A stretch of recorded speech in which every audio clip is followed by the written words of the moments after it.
انتقدني البعض، أو بالأحرى هم قليلين جدا، يقول أنت مطبل بزيادة للحكومة، وخاصة المنشور اللي نزلته عن القمح، قلت يا حكومتنا الأسعار هذه ما تناسب الفلاحين.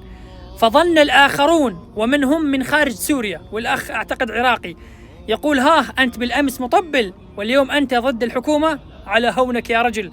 أول شيء قسما بالله والذي رفع السماء بلا عمد أني أكبر مطبل لحكومتي كما أنتم تصفون مطبل، بل أنني والله أبايع الرئيس الشرع وحكومته على السراء والضراء، أشهد الله أني معهم على الموت في كل ما يتخذونه من إجراءات، أقسم بالله أني معهم ولا أنتقدهم، ولا يعني في يوم من الأيام إني أقول أنا ضدكم أو أبدا.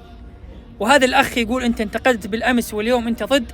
يا رجل أنا إنما أعتب على رب المنزل، ألا يغلط فقد يجانبه الصواب ويجانبه الخطأ. فأنا أقول لحكومتي اقفوا مع الشعب، اقفوا مع هذا ومع هذا. أنا مع حكومتي يا رجل والله لن نخاع، مو بس والله مطبل، هداك الله.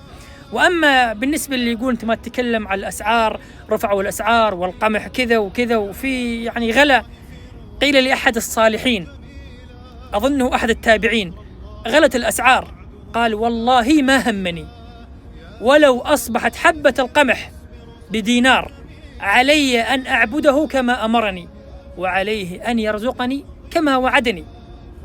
هذه هي القاعدة عند أهل السنة والجماعة، ومن يتقي ويصبر إن الله سبحانه وتعالى لا يضيع أجر المحسنين أبدا. الله عز وجل ما راح يضيع صبرنا وما راح يضيع كل اللي صبرنا عليه أبدا.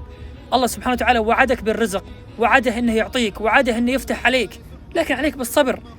الجوع والفقر والابتلاء هذا كله بلاء عظيم من الله سبحانه وتعالى، لا من الحكومة الحالية ولا حتى من أي شخص، إنما هو ابتلاء من الله سبحانه وتعالى، وإرث ورثه بشار وزبانيته بسبب فسادهم بالأرض. نصبر على حكومتنا ونبايعها حتى الموت يا رجل، وليس نحن مطبلين فقط. هداكم الله.